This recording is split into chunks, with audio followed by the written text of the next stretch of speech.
Hablemos de políticas públicas.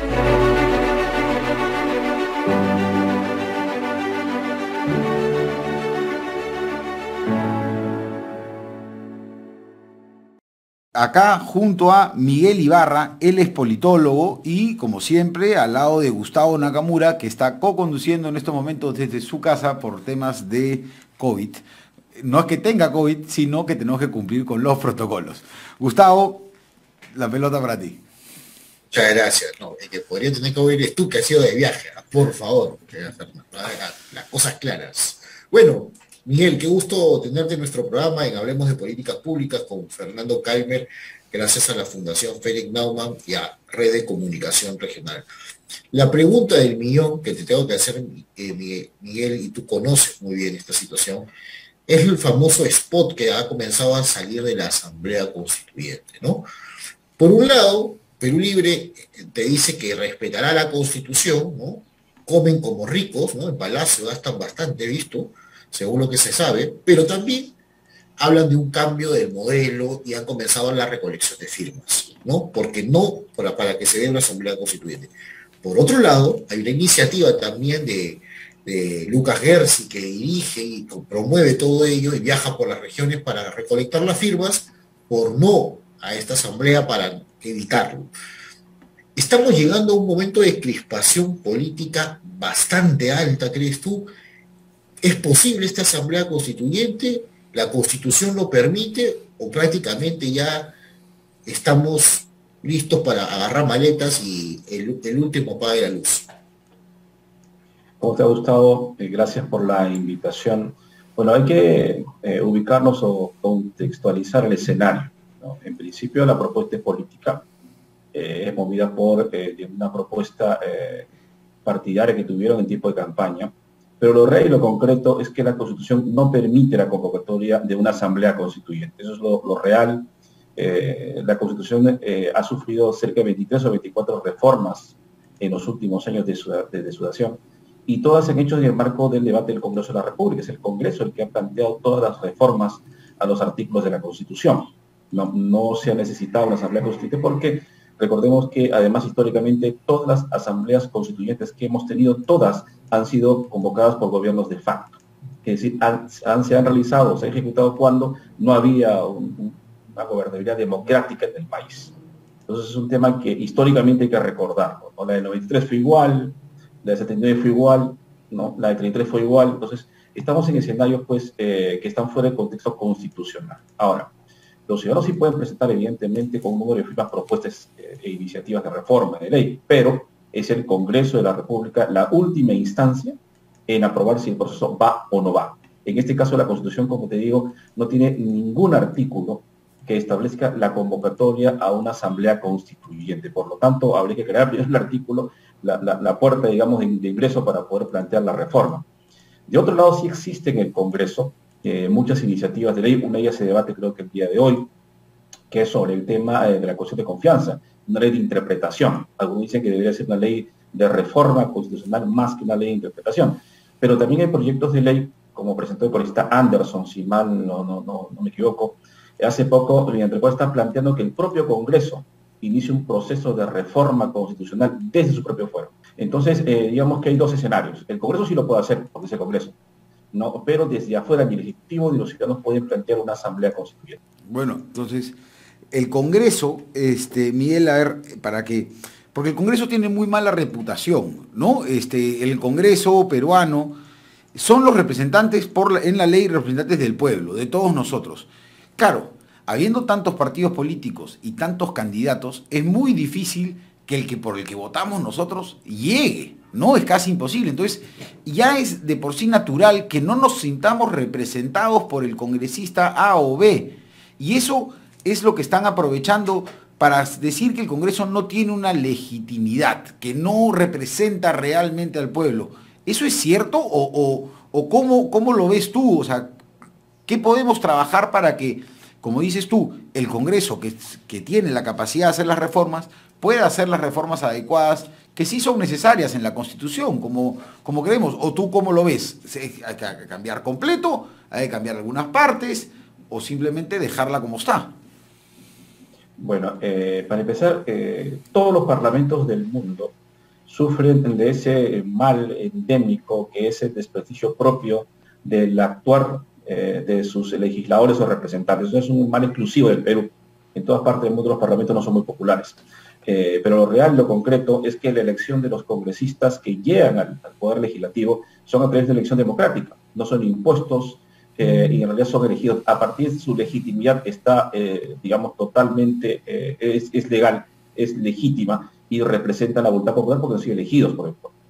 Entonces, de ahí a que el parlamentario no colme las expectativas que piense el elector que debe colmarlas es otra cosa. Y eso se debe no a la composición del Parlamento, sino a los partidos políticos que son los que postulan a los candidatos que llegan al Congreso. Entonces, había que los partidos tendrían que ser un mea culpa, los mismos que se movilizan hoy, y decir, oye, ¿a quién has llevado al Congreso? Pues a quién has elegido. Entonces, no hay un filtro adecuado, idóneo, correcto, previsible en los partidos o organizaciones políticas para poder establecer a qué tipo de legislador llevan, porque tampoco la Constitución no te pone ninguna regla más que ser ciudadano. Entonces, de alguna u otra manera, digamos que si habría que criticar la composición del legislativo, la primera tarea empieza por criticar a los partidos que son los que los llevan. En cuanto a la legitimidad es vista de dos ópticas, ¿no? La legal y la jurídica a partir de la elección misma, que ya se fue proclamada por orden electoral, esta legitimidad, y la política a partir del compromiso que asume el legislador con lo que ha prometido. Bien, el mandato no es imperativo en el Congreso, es un tema que hay que entenderlo.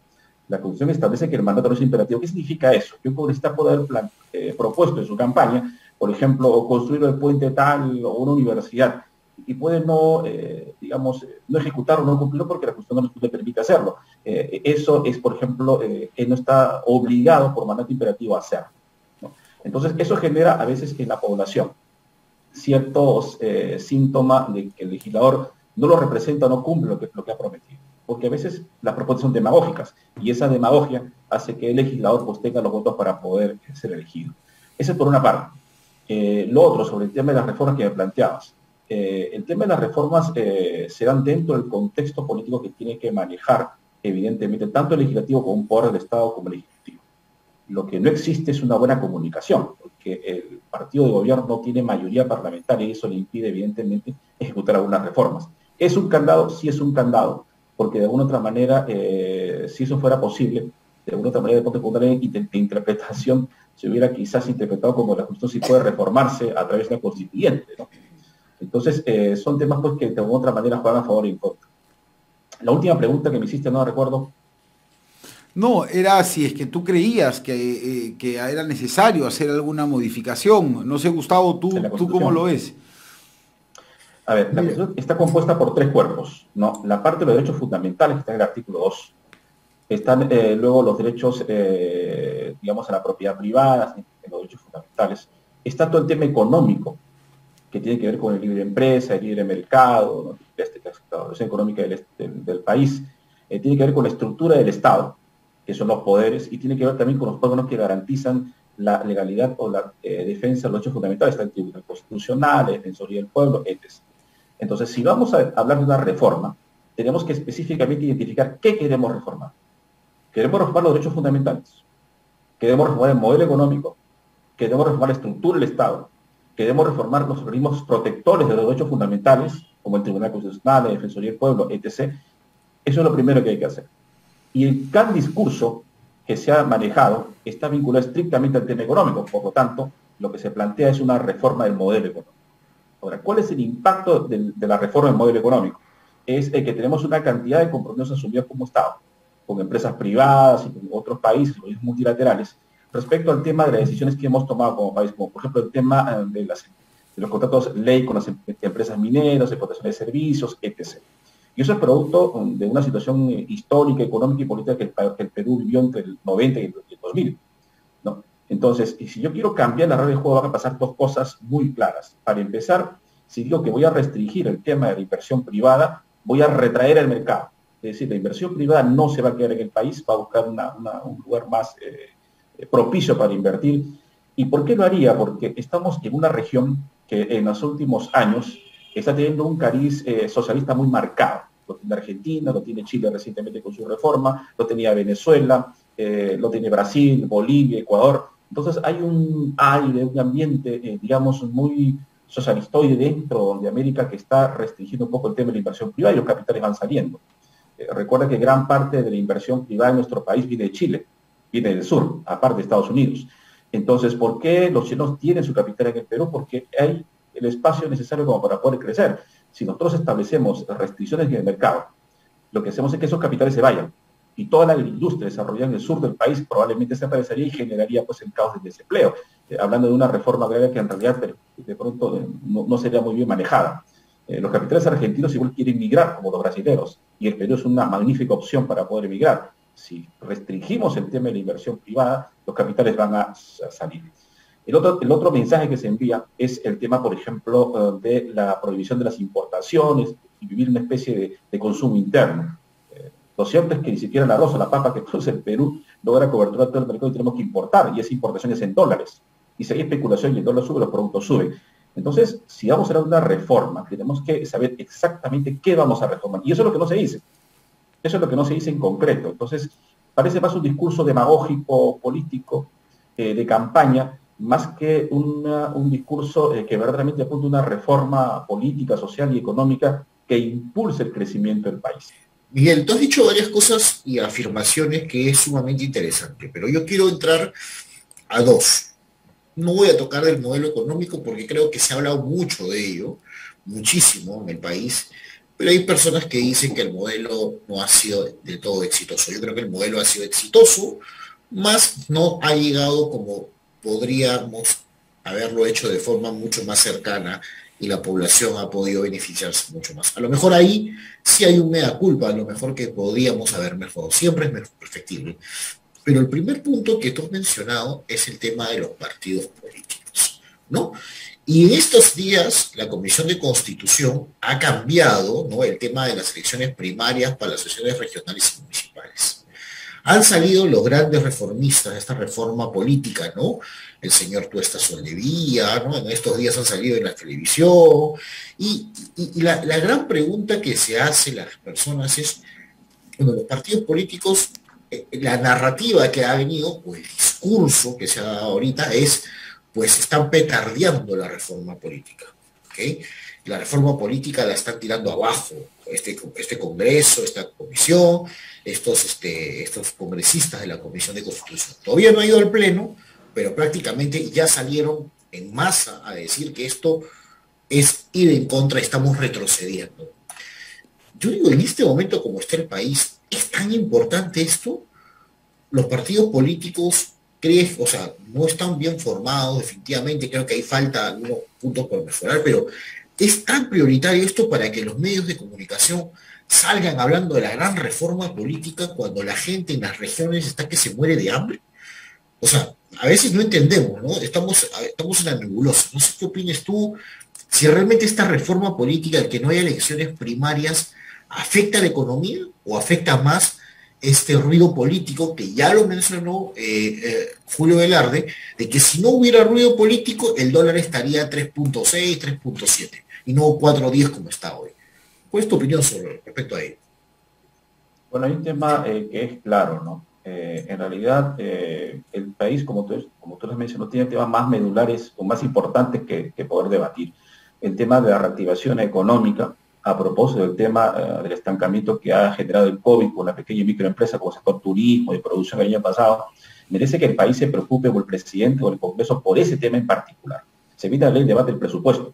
Y más que hablar de subsidios, de cómo vamos a regalar el dinero a uno, o darle un bono, etc., es saber cómo vamos a sincerar la economía para los años que vienen, porque ese pasivo que arrastramos del año pasado nos va a pasar la factura en los años que vienen, porque el dinero ha estado saliendo y evidentemente la caja se ha ido reduciendo. Entonces, mientras más hablemos de subsidios, que se ve que es populista, mediático, temporal, y genera réditos políticos, lo real es que eso a la larga nos genera problemas, y esa experiencia la tenemos hace muchos años. Entonces yo creo que el presidente debe centrarse, como el Congreso, en ese tema, la reactivación económica. Y lo segundo es el tema de la salud. No hemos terminado de vacunar a las personas, la presencialidad sigue siendo todavía un mito, no rezan todos, en las universidades, en los colegios, en los trabajos. Entonces hay temas que son más importantes y medulares. El tema, por ejemplo, de impulsar la inversión privada, de fomentar el tema de la construcción. Usted ve, por ejemplo, que hoy el sector de construcción está paralizado igual del crédito hipotecario. O sea, hay un estancamiento que está generando un conflicto ahí en la parte de propiedades. Entonces, hay una agenda más importante que, por ejemplo, el tema interno de los partidos políticos. Hablar que genera un sobrecosto es un absurdo. El señor Teodoro Solevía es un hombre que ha trabajado para todos y todas en todos los tiempos, y donde mejor le paguen, él se queda, ¿no? Y maneja el discurso más interesante. La vez pasada fue, recordemos, miembro de un comité de asesores entre el gobierno del señor Vizcarra, y antes fue también, pues en época de Fujimori, también miembro del jurado de hacer elecciones. Entonces es una persona, pues, que se acomoda conforme van los vaivenes. ¿Quién lo estará financiando? Ahora no lo sé, pero el tema concreto es que esto no afectaría a los partidos. ¿Por qué? Si vamos a una elección interna en las organizaciones políticas, estamos generando tres factores que van a pasar. Lo primero, que es una amplia movilización, definitivamente. Lo segundo, que esa movilización genera un gasto porque el OMP tiene que verificar si es que se cumplen lo establecido por la ley para las elecciones internas. Esas elecciones internas que va a promover, que los candidatos que se postulan para los cargos, como viene Navidad y las actividades, van a hacer actividades proselitidas internas para generar mayor votación. ¿Qué significa eso? Mayor contacto con la población. Una población que todavía no terminó totalmente de ser vacunada. Entonces, es un tema, pues, irresponsable. Pareciera que quien lo propone ir en contra no sabe que dentro de un partido hay vida, y que yo sepa, el señor Solevía nunca militó en un partido, y no sabe qué es ser candidato, no sabe qué es ser personero. Entonces, lo que de alguna u otra manera conocemos la vida interna de un partido, sabemos que hay todo un movimiento detrás de una elección. La elección de delegados, las preselecciones, significa un mundo de movimiento de candidatos que se movilizan a nivel nacional. Entonces, postergarlas en este plazo sí es estratégico para evitar el tema de la continuidad de la pandemia. Genera también de alguna otra manera un poco gasto a la OMPE para poder verificar el tema del cumplimiento, porque la OMPE verifica los rastros locales de elecciones para verificar que se cumpla con eso. Es un ahorro para la OMPE hasta cierto punto, y ayuda a que la elección sea mucho más rápida. Ahora, más que preocuparse por si se da o no se da, el tema es sobre el método de elección que tienen los partidos, ¿no? No importa cuántas leyes creemos, si las personas siguen pensando, actuando igual. Perfecto. Sí, me ibas a preguntar algo, creo, Gustavo. No, yo creo que Gustavo va por la misma línea. O sea, en realidad, Miguel, lo que tú dices va un poco hacia lo que es también la reforma de la Constitución. O sea, las leyes, el problema en el país es que las leyes se hacen sin pensar en lo que la gente necesita. Y en estos momentos se necesita, como decías, una reactivación económica. Da lo mismo si es que los partidos tienen 1, 2, 3, 4 elecciones. El enfoque debería estar en reactivarnos económicamente. Pero quería cerrar con un punto contigo.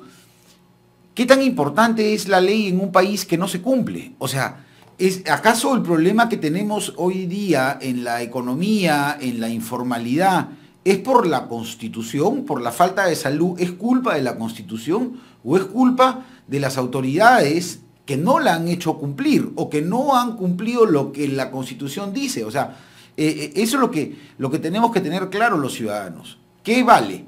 ¿La ley o termina siendo simplemente un papel si es que el funcionario no la hace cumplir? No sé si nos puedes dar un alcance más directo sobre ese aspecto. Claro, un tema importante en todo Estado y en toda nación es el concepto y el ejercicio de ciudadanía que tiene cada persona. Y el ejercicio de la ciudadanía involucra muchos conceptos dentro: valores, ética, moral, cumplimiento, respeto a la ley. No importa cuántas leyes tengas, si tu comportamiento es anticívico, si tu comportamiento es, permanentemente conflictivo, y si no has logrado entender que un elemento vital en la democracia casualmente es la pluralidad de ideas, es, la posibilidad de poder consensuar propuestas y poder entendernos. Entonces hay un tema aquí clave que tú has mencionado que viene a colación, es lucha contra la corrupción. Estamos en un país que piensa que la corrupción es, el pan de cada día de la administración pública, y estamos frente a un Estado que poco o nada hace para luchar contra la corrupción. Recientemente, por ejemplo, el presidente anunciaba que iba a crear un organismo paralelo a la Contraloría desde el Ministerio de Economía para controlar el gasto. Creo que lo más lógico es fortalecer la Contraloría, más que crear un organismo paralelo. Y respecto a lo que Gustavo decía sobre que se queja que no hay plata, plata ha habido. Los gobiernos regionales y locales devuelven dinero al presupuesto nacional. Son malos administradores, son pésimos gestores y son los lugares donde la corrupción casualmente se enquista. Un ejemplo clave es que hace poco la Contraloría presentó un proyecto de ley para crear el registro de consultorías del Estado y hacerlo transparente. Pero sin embargo al Ejecutivo no le ha interesado y tampoco al Congreso, cuando debería ser importante saber esas consultorías millonarias que tiene el Estado, a dónde van, quién se las lleva y cómo las contratan. Entonces, el tema de la credibilidad y el ejercicio de la ciudadanía va a tener por el tema de cómo el Estado se pone frente a la corrupción. Y son temas pues que evidentemente, como tú dices, genera esa habilidad. Por eso es que esa frase popular que se decía, roba pero hace obras, ¿no? Es un poco, digamos, la conclusión de un ciudadano que que ha terminado por aceptar que la persona que llega al ejercicio del poder público tiene que robar siempre y cuando le haga algo, y vota por él. Y eso es, digamos, una sociedad pues totalmente corrompida, no se puede pensar así, ¿no? O sea, es un tema, como tú dices, que tiene que ver con eso. Totalmente, Miguel. Muchísimas gracias. El tiempo nos ha ganado. Ya Gracias. para nosotros ir cerrando, le damos muchísimas gracias. Te agradecemos que has estado con nosotros. Hablemos de políticas públicas.